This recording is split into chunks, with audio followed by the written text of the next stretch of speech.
यह कहानी है चंदनपुर गांव की। चंदनपुर गांव बड़ा ही सुंदर गांव है। सुबह सुबह पक्षियों की चहचहाट, गांव की चौपाल पर लोगों का बैठना और हल्की सी शोर शराबे वाली जिंदगी। उसी गांव में एक बूढ़ा आदमी और उसके दो बेटे योगेश और राकेश रहते थे। योगेश का काम था सुबह जल्दी उठकर बाजार जाना और अपने पिता के अनुसार वहां से मछली लेकर वापस आना। योगेश रोजाना सुबह वक्त उठता और मछली लेकर आता था। वह घर आकर अपने पिताजी के साथ मछली पकाता और फिर दोनों बाप और बेटा गांव की चौपाल पर ठेला लगाते। लोगों की बड़ी ही भीड़ लगी रहती थी। उनका ठेला बड़ा ही अच्छा चल रहा था। अरे भाई योगेश, तुम अपने भाई को भी यहाँ पर क्यों नहीं लेकर आते हो? उसे भी जरा थोड़ा काम सिखाओ, वो भी तुम्हारी कुछ मदद कर दिया करेगा। बाबा, आप लेकर आया करो अपने बेटे को ताकि वो भी काम सीख जाए। अगर वो काम सीख जाएगा तो अच्छा ही होगा, आपकी भी मदद हो जाएगी। आखिर आप कब तक काम करोगे? अरे भाई, मैं तो उसे लेकर आ जाऊं, लेकिन मेरा बेटा राकेश बड़ा ही कामचोर है, वह ठेले पर नहीं आता। इस तरह वो भी ग्राहक वहां से खाना खाकर चले जाते हैं। शाम को बूढ़ा आदमी अपने घर आता है और अपने बेटे को बोलता है, अरे बेटा, तुम थोड़ा बहुत काम कर लिया करो, तुम इतनी काम चोरी क्यों करते हो? पिताजी, मैं काम चोरी कहाँ करता हूँ? आप दोनों लोग ठेले पर जाते हैं, मुझे लेकर नहीं जाते तो फिर मैं क्या करूँ? और हाँ बेटा, कल मैं गांव जा रहा हूँ, अब तुम दोनों भाइयों को ये ठेला संभालना है। चाहे अकेले संभालो या अलग अलग या एक साथ, मुझे नहीं पता। हाँ हाँ ठीक है बाबूजी, आप जाइए, मैं अपना अलग से ठेला लगाऊंगा। ठीक है बेटा, मुझे नहीं पता, मैं तो कल जाऊंगा, अब तुम दोनों को ही अपना काम यहाँ पर संभालना है। ऐसा बोलकर अगले दिन बूढ़ा आदमी अपने गांव की तरफ चला जाता है। उसी शाम उसका छोटा बेटा खड़ा होता है तो कुछ लोग बोलते हैं, अरे भाई, मैंने सुना है तुम्हारे पिताजी तुम दोनों के ऊपर ठेला छोड़कर गांव चले गए हैं। हाँ हाँ, मेरे पिताजी गांव चले गए हैं, अब हम लोग अलग अलग ठेला लगाएंगे, मैं उसे ज़्यादा अच्छी फिश करी बनाऊंगा। अरे भाई, वो तो हमेशा तुम्हारा भला सोचता है और तुम हो कि उससे हमेशा चिढ़ते रहते हो, तुम ऐसा क्यों करते हो? वो तुम्हारा बड़ा भाई है।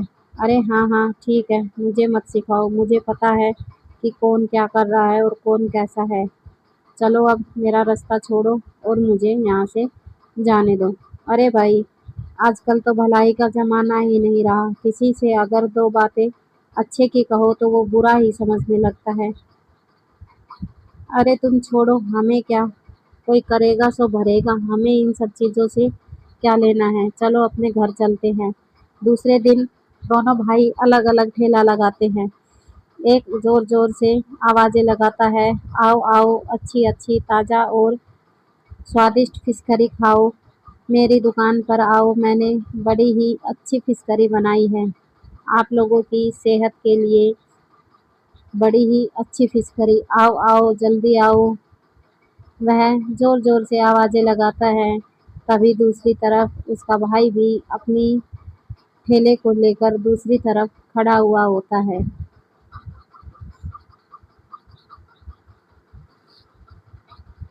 वह चौपाल पर बहुत दिनों से ठेला लगा रहा था, इसलिए उसकी फिश करी की महक दूर दूर तक फैली हुई थी।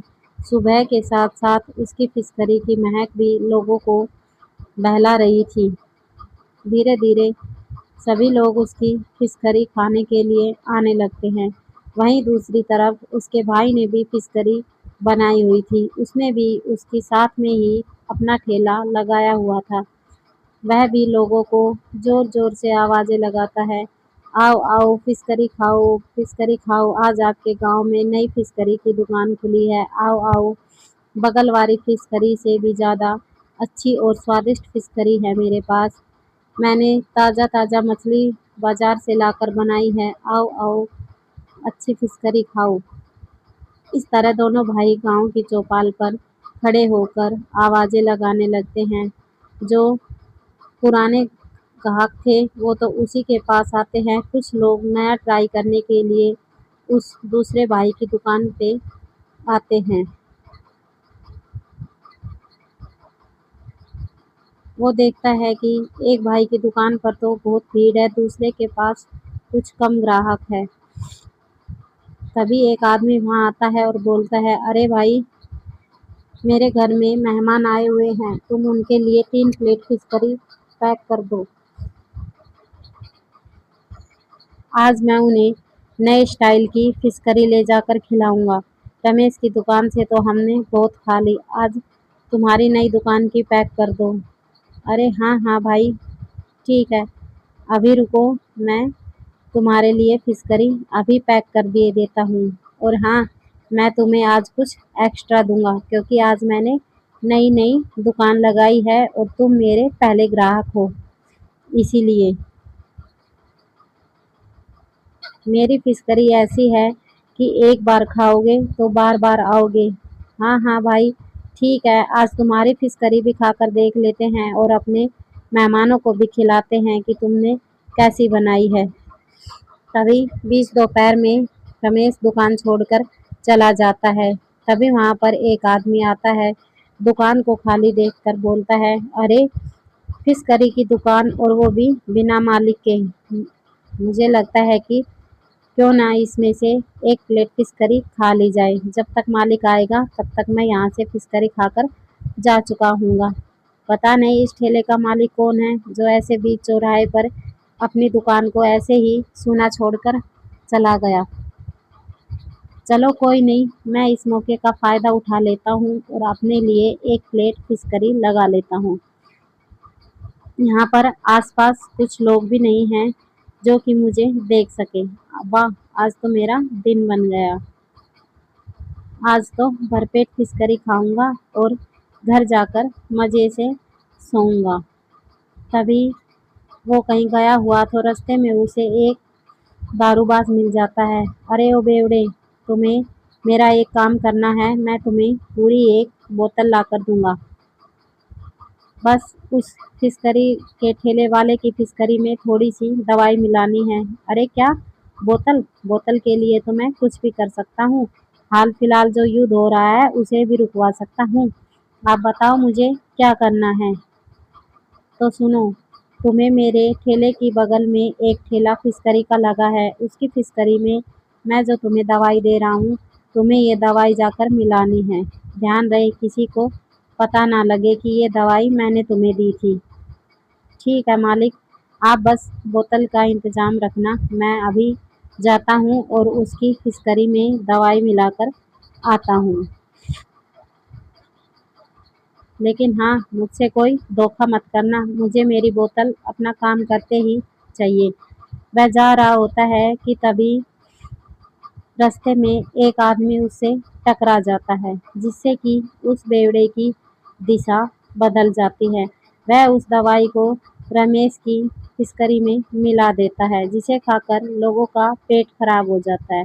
तभी उसका भाई राकेश गांव वालों से बोलता है, देखो भाई, उसने जो किया उसकी तरफ से मैं आपसे माफ़ी मांगता हूँ, आप माफ़ कर दीजिए। देखो भाई, तुम्हारे भाई की फिश करी खाने से हमारे और हमारे मेहमानों का पेट खराब हुआ है, वो लोग डॉक्टर के पास जाने को मजबूर हो गए हैं।